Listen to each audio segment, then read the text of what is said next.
magasin. Ici Sud Radio. Les Français parlent au français. Je n'aime pas la blanquette de veau. Je n'aime pas la blanquette de veau. Sud Radio Berkov dans tous ses états.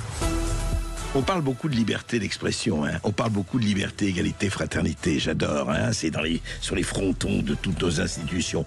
Mais en même temps, alors les journalistes, c'est intéressant. Certains passent leur temps à faire de nouvelles chartes. Notamment, voilà, une charte de Marseille sur l'information et les migrations. Voilà.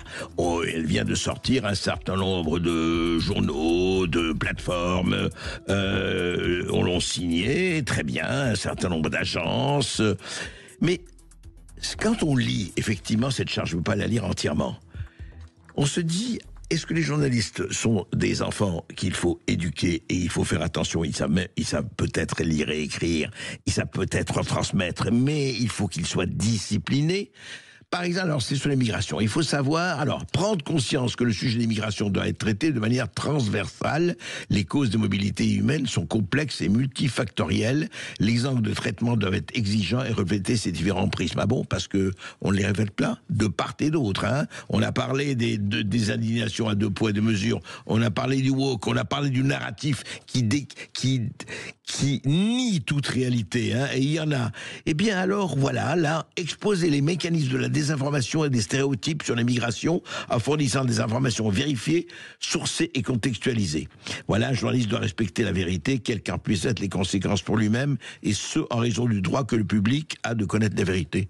Bon, écoutez, si c'est pour des banalités de base que vous dites, eh bien, tout le monde le sait, ça. Sauf que, qui l'applique et pour qui? Parce que ce qui ne se dit pas derrière, c'est l'idéologie. Comme si le journaliste était une espèce de robot, soi-disant absolument neutre, objectif et tout.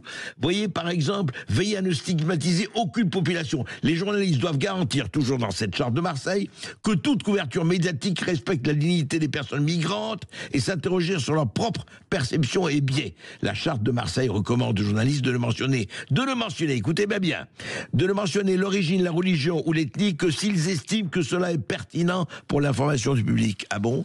Et qui va juger de savoir ce qui est pertinent? Est-ce que c'est le journaliste avec son honnêteté, et Dieu sait s'il y a des journalistes honnêtes qui font leur boulot, ou c'est une commission peut-être de cette charte qui va décider de cela? Qui va décider et en fonction de quels a priori?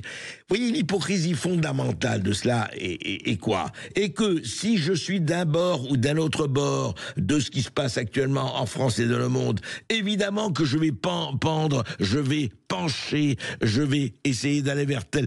Et sous couvert de dire, attendez, non, là, vous n'avez pas le droit de parler de ça, par exemple, les statistiques ethniques, c'est valable dans énormément de pays, sauf en France. Alors, si je parle de statistiques ethniques, est-ce que je respecte la charte des journalistes ou pas? Et qui décide de cela? Et si j'étais dans un autre pays, je pourrais le faire? C'est incroyable. Une couverture journalistique équilibrée des migrations doit prendre soin de s'informer auprès de l'ensemble des parties prenantes, en particulier les premiers concernés. Ben, bien sûr. Cela dit, qui va me garantir que d'un côté comme de l'autre, on ne va pas raconter des histoires?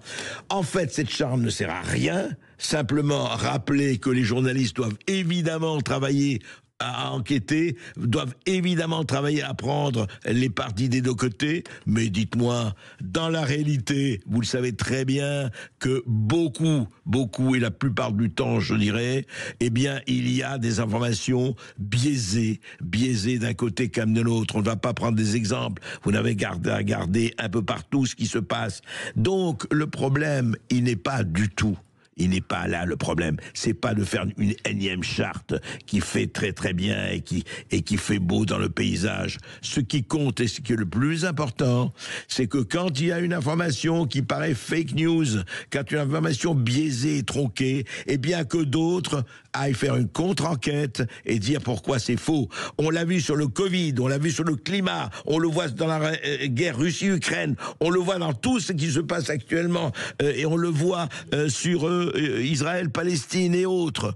Eh bien, écoutez, il y a certaines informations, il y a des contre-informations, que chacun fasse vraiment son travail et fasse au fond, et ne se cache pas derrière cette espèce de fausse charte qui ne sert strictement à rien pour continuer à raconter les mêmes histoires sous couvert, effectivement, de l'angélisme et du bon camp et du camp du bien. Parce que c'est ça, encore une fois, cette charte de Marseille, c'est simplement une espèce d'enfumage au nom du bien. Non, non, non, non. Faites votre boulot, vous avez peut-être des convictions, mais faites votre boulot. Et si vous trouvez que telle ou telle enquête et que tel ou tel article ne va pas, eh bien faites la contre-enquête et attaquez-la. C'est ça l'important. C'est la contradiction. Ce n'est pas une charte rédigée quand même dans une espèce de banalité de base qui devrait être la charte de tout journaliste, mais qui n'apporte rien de nouveau. Donc ce n'est pas ça qui va changer quoi que ce soit. Les chartes, on le sait très bien, depuis la charte de Munich et autres, malheureusement ne sont pas suivies. Ce qui peut être suivi, et la seule chose qui compte, c'est le vrai travail du journaliste. Travail d'enquête, travail de vérification, et pas au service de tel ou tel gouvernement, pas au service de tel ou tel lobby, pas au service de telle ou telle institution. Voilà. Donc, la contradiction, la dialectique. Et oui, chers amis, la dialectique, c'est la seule qui casse des briques. Sud Radio. Sud Radio. Parlons vrai. Parlons vrai. Sud Radio.